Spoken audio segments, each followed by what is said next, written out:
நாம் தரிசித்து நடுவாமல் விசுவாசித்து நடக்கிறோம். நம்முடைய தேவனாகிய கர்த்தருக்கு ஸ்தோத்திரம். 2 கொரிந்தியர் 5 அதிகாரம்.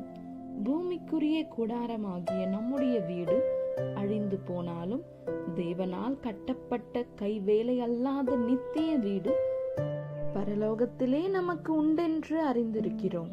ஏனெனில் இந்த கூடாரத்திலே நாம் தவித்து நம்முடைய பரம வாசஸ்தலத்தை தரித்து கொள்ள மிகவும் வாஞ்சி உள்ளவர்களாயிருக்கிறோம்.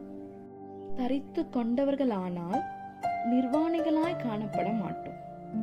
இந்த கூடாரத்தில் இருக்கிற நாம் பாரம் சுமந்து தவிக்கிறோம்.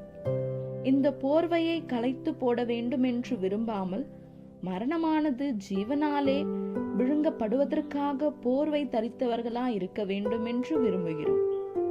இதற்கு நம்மை ஆயத்தப்படுத்துகிறவர் தேவனே. ஆவி என்னும் அச்சாரத்தை நமக்கு தந்தவரும் அவரே. நாம் தரிசித்து நடவாமல் விசுவாசித்து நடக்கிறோம். இந்த தேகத்தில் குடியிருக்கையில் கர்த்தரிடத்தில் குடியிராதவர்களாய் இருக்கிறோம் என்று அறிந்தும் எப்பொழுதும் தைரியமாயிருக்கிறோம்.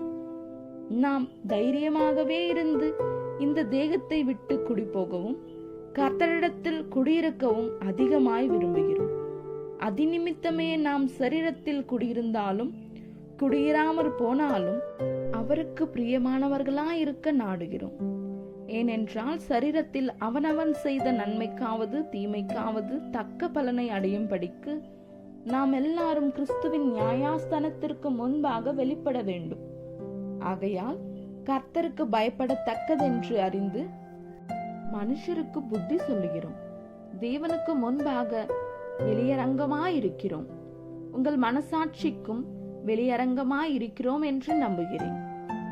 இதனாலே நாங்கள் உங்களுக்கு முன்பாக எங்களை மறுபடியும் மெச்சிக் கொள்ளாமல் இருதயத்தில் இல்லை வெளிவேஷத்தில் மேன்மை பாராட்டுகிறவர்களுக்கு எதிரே எங்களை குறித்து நீங்கள் மேன்மை பாராட்டும்படிக்கு ஏது உண்டாக்குகிறோம்.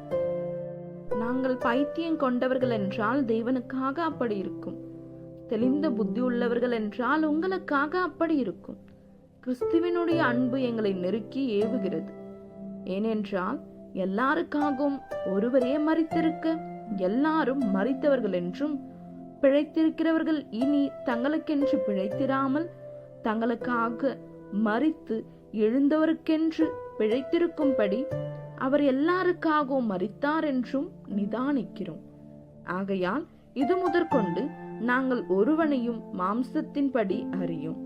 நாங்கள் கிறிஸ்துவையும் மாம்சத்தின்படி அறிந்திருந்தாலும் இனி ஒருபோதும் அவரை மாம்சத்தின்படி அறியோம்.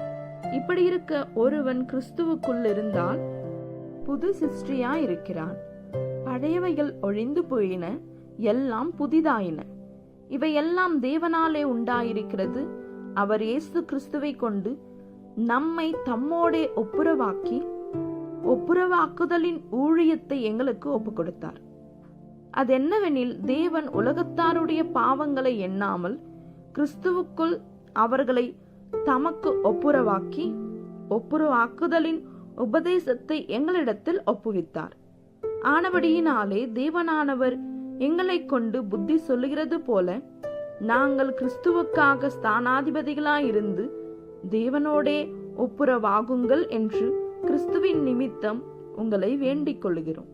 நாம் அவருக்குள் தேவனுடைய நீதியாகும் படிக்கு பாவம் அறியாத அவரை நமக்காக பாவமாக்கினார்.